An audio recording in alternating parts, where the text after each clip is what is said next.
podría ignorarlo haciendo de Jesús?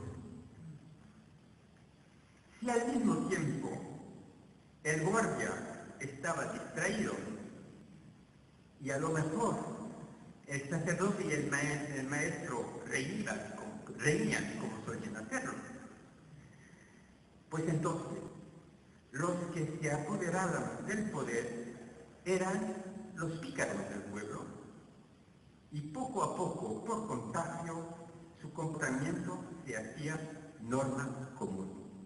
Como sé que todos ustedes son muy inteligentes, quiero que conste que no estoy diciendo que todos los banqueros son pícaros, que al contrario, hacen cosas muy útiles para la comunidad y su contribución innovadora ha sido muy importante en la prosperidad de nuestro país, pero lo que es cierto es que han tenido que desempeñar su trabajo en un contexto que había perdido su compás ético.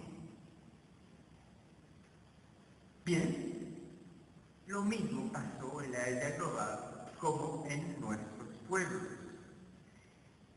En los dos casos hubo tres carencias. Carencia de regulación,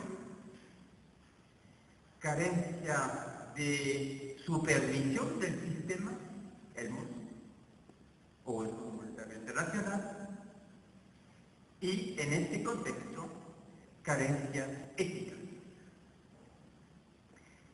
Concentrémonos en estos elementos éticos de la crisis.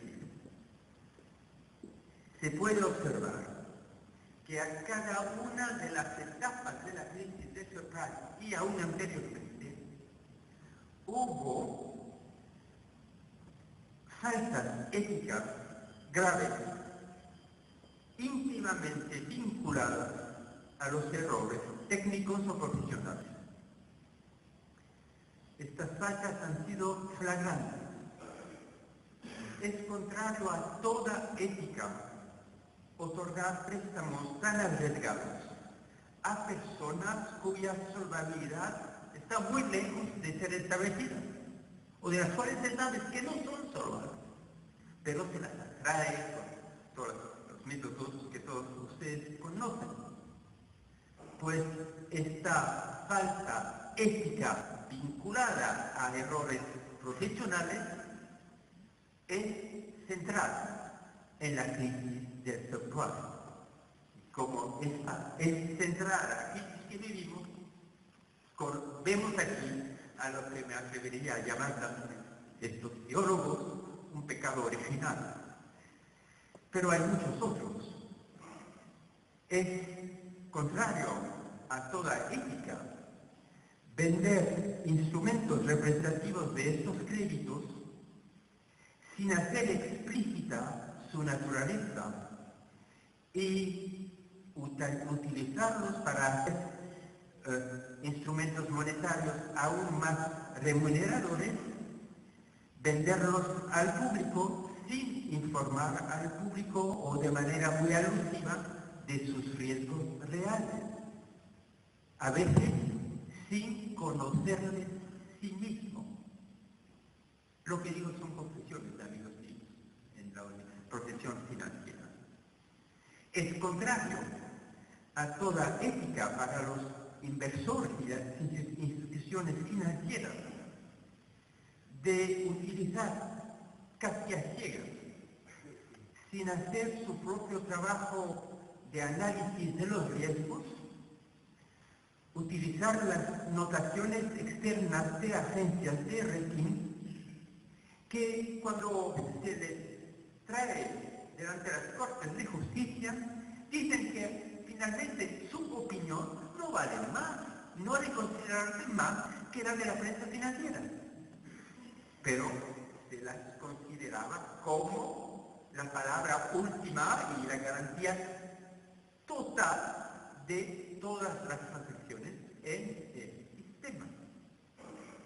Hubo también faltas éticas de parte de reguladores, de autoridades financieras que han dejado desarrollarse un clima en el cual la búsqueda de las ganancias máximas de corto plazo era la sola ley, y el frenesí de los traders y de la ingeniería financiera no solo no conocía en muchas partes límites impuestos por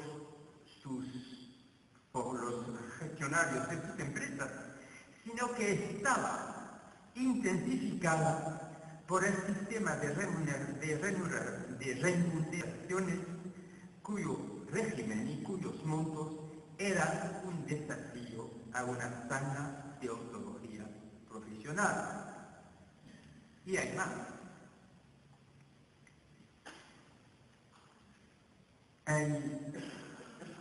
Y en esto me quedo aún sin respuesta, pero se ha dicho mucho que esta crisis no se había anunciado, pero esto es una mentira absoluta. Los elementos básicos de la crisis se están anunciando desde al menos 12 años. Recuerden ustedes, habla Alan Greenspan de la irracional exuberancia de los mercados. Estamos en el 96. A partir del mismo momento se habla en todas las reuniones del G7, 8, 20 y más de los desequilibrios globales insostenibles de balanzas de pagos. Desde 98 grita el Fondo Monetario Internacional que hay que cambiar sus instrumentos de control para que pueda mirar lo que pasa en la esfera financiera. Pide que se reforme su modo de trabajar. Que se hace poco o nada. ¿Por qué? Pues porque finalmente la exuberancia irracional era muy agradable para todos o para muchos. Y finalmente esperar antes de reformar 3 meses más o 6, ¿por qué no? Veremos después. Lo hemos visto. Pues es claro que faltas éticas claras, obvias, están ahí, también en el origen